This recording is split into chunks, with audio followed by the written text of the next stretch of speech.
직장인들의 꿈의 연봉은 얼마일까요? 우리가 연봉 1억 그러면 꿈의 직장이라고 되어 있습니다. 물론 지금도 1억은 꿈의 연봉이기도 합니다. 그런데 이 연봉 1억이 실수령액은 얼마일까요?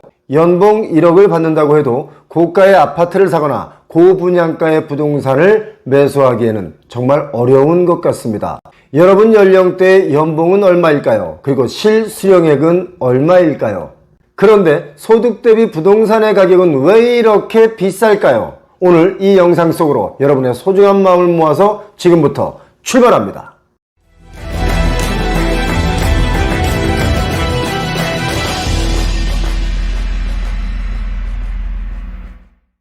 국세청에서는 매년 국세통계 연보를 발간하죠. 해당 통계 자료를 확인하면 근로소득, 법인세 등의 국세의 수치들을 확인할 수 있는데요. 그 중에서 대한민국 평균 연봉과 부동산에 대해서 오늘 말씀을 드려볼까 합니다.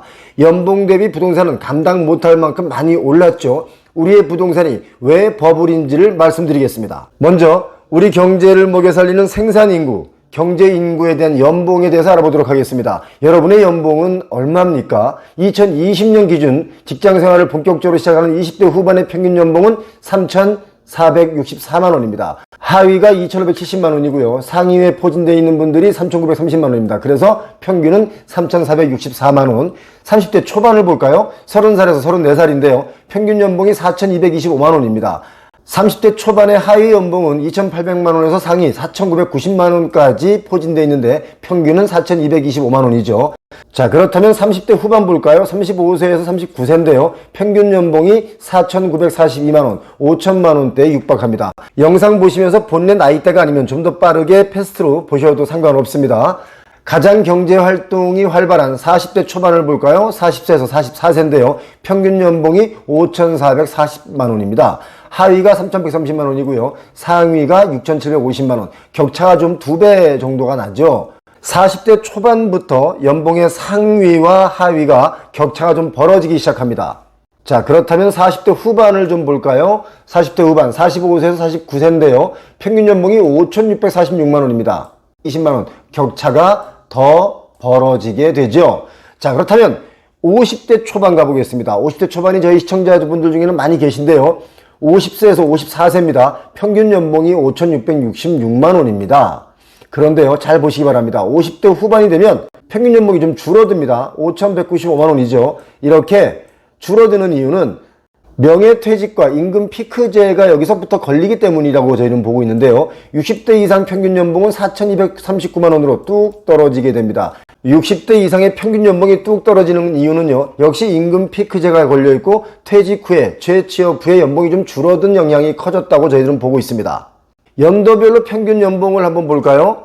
18년도에는 평균 연봉이 3,647만 원이었습니다. 그리고 19년 3,744만 원으로 조금 올랐고요. 20년에는 3,828만 원으로 조금 더 소폭 상승했습니다.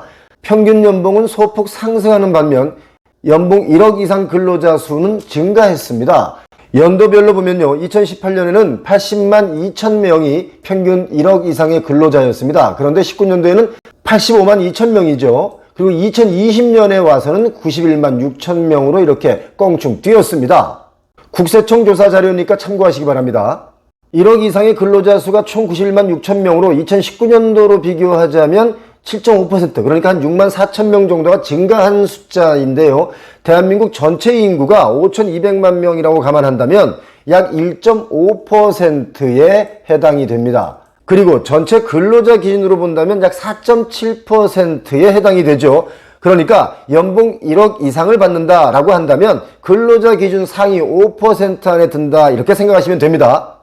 그리고 이 자료는요, 국민건강보험공단의 발표 자료인데요. 국세청 조사와는 좀 상이한 면이 없지 않아 있습니다. 2020년 자료를 보면 연봉 1억 원 이상의 고소득 직장인의 현황을 보면요, 월급으로 따져서 850만 원에서 1,000만 원을 받는 근로자가 32만 2천 명에 해당이 되고요. 그리고 1,000만 원에서 2천만 원 받는 근로자는 38만 명입니다. 많죠, 생각보다. 그리고 2천만 원.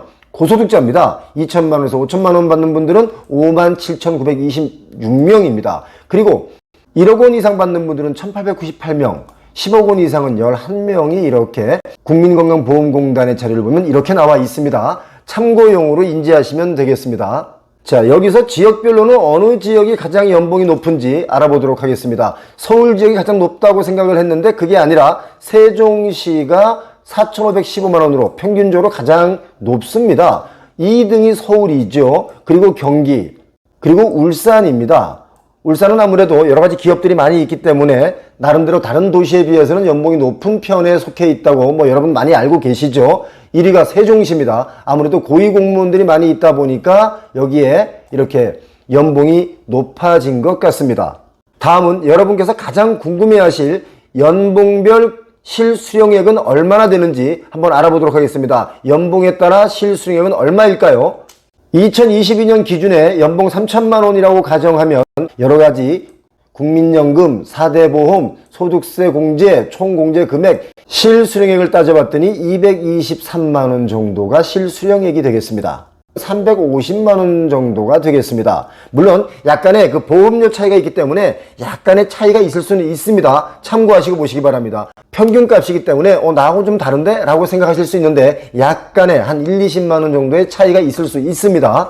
연봉이 6천만 원이신 분들은 월 실수령액이 417만 원 정도를 실수령액으로 받습니다. 그렇다면 좀 더 고액으로 올라가 볼까요? 연봉이 7천만 원은요, 실수령액이 479만 원 정도입니다. 생각보다 많이 적게 받죠. 점점점 더 공제율이 늘어나기 때문입니다. 150만 원 정도가 실수령액입니다. 어떤 분들은 630만 원일 수도 있고요. 어떤 분들은 640만 원일 수도 있습니다. 참고로 보시기 바랍니다. 연봉이 9천만 원이 넘어가면서 20%가 넘습니다. 이걸 좀 참고적으로 보시면 될 것 같은데요. 오른쪽 이 표를요, 보시기 바랍니다. 꿈의 연봉이라고 했던 연봉 1억의 실수령액은요, 월 650만 원 선이라는 것을 알 수 있었습니다. 자, 그렇다면 여러분 궁금해하시는 연봉 1억을 주는 기업은 어떤 기업일까요? 공기업도 있고요, 금융권도 있고 IT 기업의 연봉 1억자들은 참 많이 계십니다. 이른바 신의 직장이라고 불리던 공공기관 가운데 직원 평균 연봉 1억 원이 넘는 곳이 지난해 20곳으로 집계가 됐는데요. 2020년 기준입니다. 참고적으로 보시기 바랍니다. 울산과학기술원이 1억 2,057만 원으로 가장 높고요.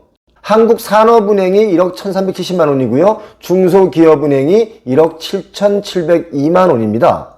억대 연봉을 주는 공공기관은 2017년 즈음에는 5곳이었습니다. 그런데 2019년이 지났을 때는 4배로 늘었습니다. 사실 이런 곳은요, 해외 유학 가서 박사학위 따고 와도 들어가기 힘든 경우가 좀 태반입니다. 이런 기관이다 보니까 연봉이 좀 높은 곳으로 저희는 생각하고 있는데요.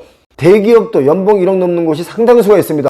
평균 연봉 1억 클럽 국내 대기업 21곳을 발표했습니다. 여기 보시면 SK텔레콤이 평균 연봉이 1억 6,200만 원입니다. 가장 높죠. 그 다음이 삼성전자입니다. 1억 4,400만 원이고요. S-오일도 높습니다. 삼성물산 높고요. 대한유화 높습니다. 그리고 네이버 역시 1억 2,900만 원이죠.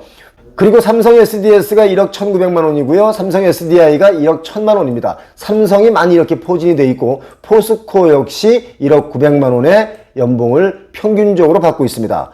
지난 2021년 자료에 보면요, KB국민은행, 신한은행, 우리은행, 하나은행 등 4대 은행의 직원 평균 연봉이 처음으로 1억 원을 넘어섰습니다. 소득의 양극화가 더 벌어진 겁니다. 보험사, 카드사들도 대부분 직원들에게 억대 연봉을 지급한 것으로 집계됐죠. 삼성화재가 가장 높습니다. 1억 2,700만 원이고요. 현대해상이 1억 800만 원. 제보험사인 코리안리의 경우는 직원 평균 연봉이 1억 4,900만 원에 달했습니다. 가장 높죠. 이렇게 소득의 격차가 점점 양극화되고 있고 그것이 점점 벌어지고 있습니다. 신한은행에서 발간한 2022 보통사람 금융생활 보고서라는 것이 있는데요. 이것을 보면 2021년에는 고소득층과 저소득층 간의 격차가 크게 벌어진 한 해였습니다. 작년에 가장 크게 많이 벌어진 거죠. 그러면서 부동산의 자산 가치도 크게 벌어졌습니다. 가구 평균 소득 기준 상위 20%는요, 월 948만 원을 벌었습니다. 1년으로 따지면 연 1억 1,300만 원이 되겠죠. 그리고 하위 20%는 월 181만 원을 벌었습니다. 연 2,171만 원에 해당이 되죠. 무려 5배가 차이가 납니다.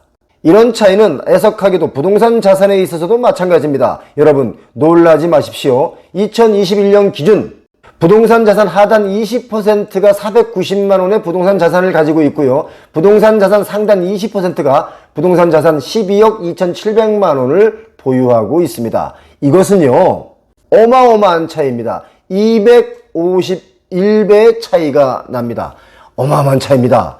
이렇게 된 이유는 지난 몇 년간 집값이 정말 정신 못 차리고 미친 듯이 감당 안 될 만큼 뛰었기 때문에 서민들이 오히려 집을 가지지 못하는 상황이 생겨서 벌어진 부동산 자산 격차라고 저희는 보고 있습니다. 소득의 양극화 그리고 부동산 자산의 양극화, 이런 문제는 어느 한 개인이 해결하기 어려운 사회 문제임에는 틀림이 없습니다.